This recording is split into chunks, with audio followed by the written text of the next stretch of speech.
Arts are very powerful, you know.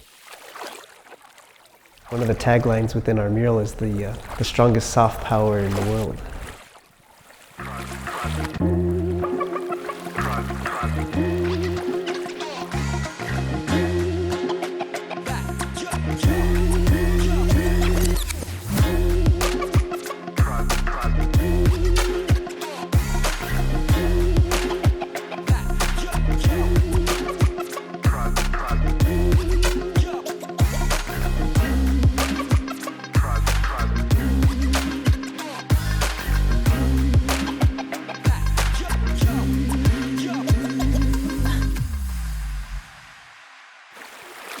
I'm a painter.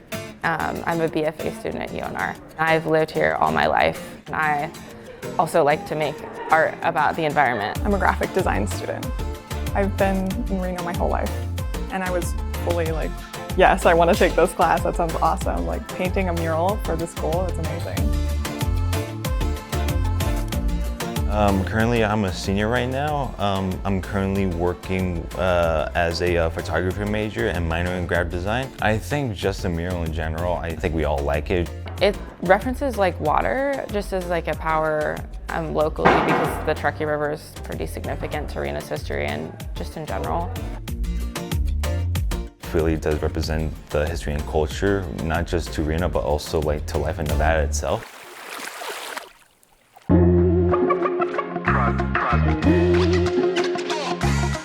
We've invited Eric J. Garcia to do this big public mural project. We thought it would be a nice, fun way to join in on the sesquicentennial celebrations that are happening on campus right now. When Eric first visited to propose their project, he kind of took suggestions from his audience, and it feels like every little tiny detail of the design is kind of like tailored to all those suggestions, like down to like the border work and all of the kind of extra design elements that aren't like the main design. I think it's a really good kind of representation of some really topical like things that we're considering probably in Reno right now. And I also just think like even the color scheme like reflects the landscape here. My name is Eric J. Garcia. So I've been working in murals for like the past 20 years or so. My goal is to speak a little bit about some history and politics that are happening right now in, I guess, greater Nevada, dealing with the issues of water, but also to give the art department here at the University of Nevada, Reno, a grand artwork that talks about the power of arts in itself. But the other goal is to train some new generation of artists. This is in conjunction with the class, so we need to train the next generation so they can carry on this tradition of making murals as well. We're all enjoying painting this mural as a team, and I think we're comfortable with like talking to one another and just cooperating as a team, which I'm really lucky to be a part of. I don't think people realize how big public art projects are. It takes a community to build these community projects, and there's a lot of logistics in the background that people don't see. People will see, you know, a couple of artists painting on the wall, but they don't understand that there was administrators who had to secure the wall to get the wall. There's people who had to lend us the scaffolding and the scissor lifts. There's people who had to do the budgeting and the financing and the ordering of all the paints and all of the equipment that we used, all the tools. So there's a tremendous amount of logistics that go on even prior to getting to the wall. This mural that we're working on exists in the courtyard space that the Church Fine Arts building surrounds. There's some gestures to drawing and painting, theater and dance, music, printmaking in general, and so it's kind of a celebration of the arts at large. It's one of the things I'm really like glad to see, that we're like representing like all parts of art in our community. And I hope that at least the art students will appreciate it when they're walking by.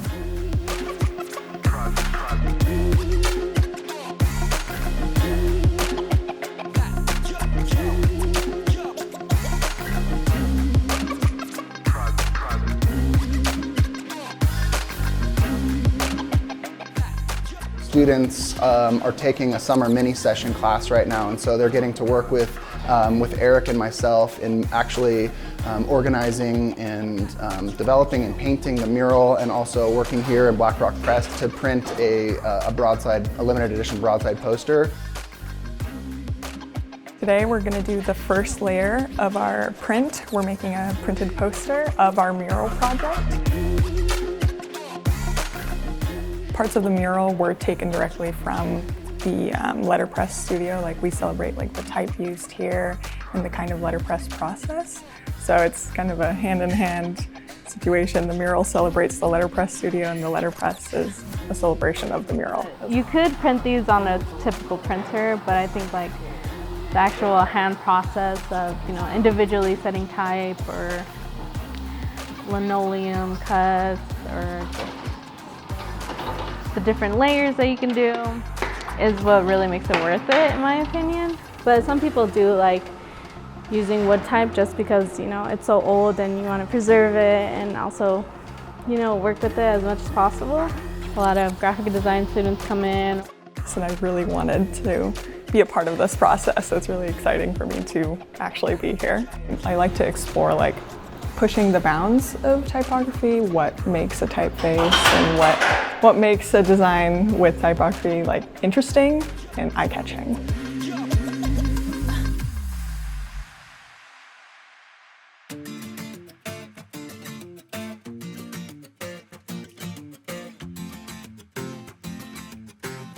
It was interesting to hear about the ways that Eric went through his design process. In the early spring, he did a lot of research and meeting with students and gathering a lot of intel, traveling around the community, traveling around campus, meeting with folks, and so he's really interested in designing something that is about our area, about this school, about our students, and not just plopping a design that he's already sort of fabricated and putting into the space. I didn't come with ideas, I came to learn ideas and to learn about the city and then gather and compress those ideas into a visual.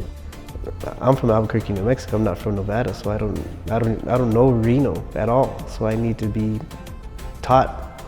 I need to be introduced to all the different things that are going on and what could be possible for this mural. I'm not making it by myself. So Kelly and also Austin Pratt were facilitators of teaching me things and giving me ideas and helping me break down the design elements that we were looking for.